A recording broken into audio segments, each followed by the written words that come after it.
Okay, this is a continuation of my previous tutorial on the Hercules Instinct and using the pitch paddles as shift buttons. This sort of takes it to a new extreme where we actually use the push and pull position of the paddle to set two different shift states and do two different extra functions for just about everything.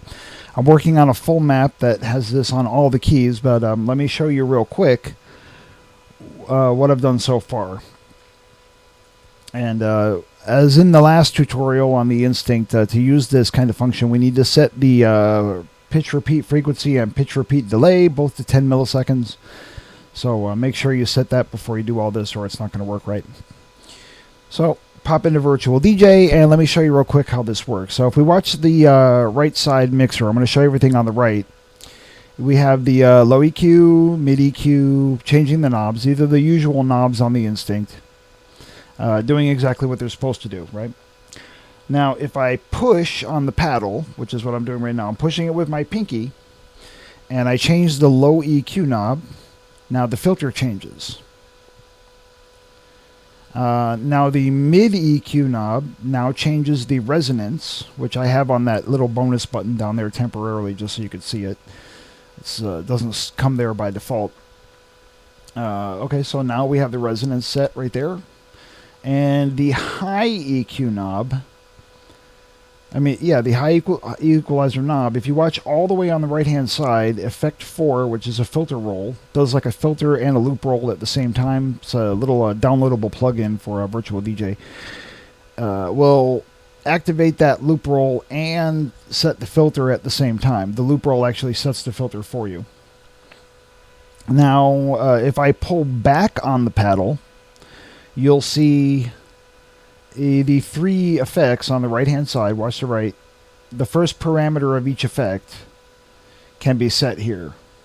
And that's one way of doing it. There's, of course, other ways to set it up, but this is how I'm doing it for the moment. So that's it. So that's a tri-state functionality for this very tiny little controller, which does not have a huge amount of buttons or knobs on it. This gives you a lot more functionality. It's kind of a brain twister, but some people like that kind of thing. And if you're young and you're not used to doing things any other way, it probably would be easier for you to learn than it is for an old fart like me. So let's see. Let me show you how I do this here. On the pitch, we have our shift state, and this is kind of like the last tutorial where we're checking, but now we're checking the parameter of the pitch paddle, which is like, I think it comes in as just -1 or +1 when you hit it. It doesn't have any sort of value. It's just positive or negative.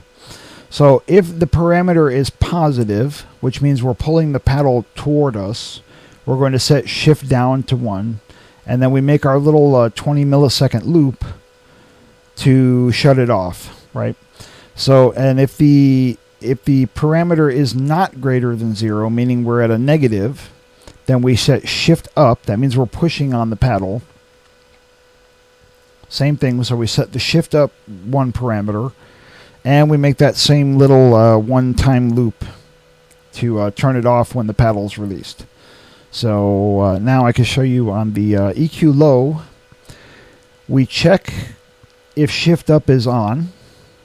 If it is, do the filter. Then we check is shift down on. If it is, we do effect slider 3. This is effect 3 slider 1. So that would be the third effect down right here. That's that slider or knob. Now, if neither of the shift states are on, we do the low equalizer. Same thing for EQ mid. It's exactly the same, except we use a different effect, and we use a different. We use the filter resonance instead of just a filter. And the tricky one, and I'm not really going to explain all of this. Just know that it works. I've tested it multiple ways. This is the high shift parameter, which does. If the paddle is pushed forward or away from us, uses the filter roll effect here on slot 4, and if it's pulled towards us, it does the effect up here. without turning it on or anything. And if nothing is pressed, it just does the high equalizer. It's a tricky thing. I suggest you really need to read this kind of stuff on the Virtual DJ website, because I just get tongue-tied trying to explain it. But know that it does work, and I will put it in the description of the video so you guys can just copy it into your maps. And that's it. That's my progress so far. There's actually other stuff I have working, but I'm not going to show any of that off yet. I'm going to have another tutorial showing some of the other tricky stuff, and eventually I'm going to just make like a demo or something with the map and give the map out for download. So stay tuned, and there's more content coming. I'll see y'all later.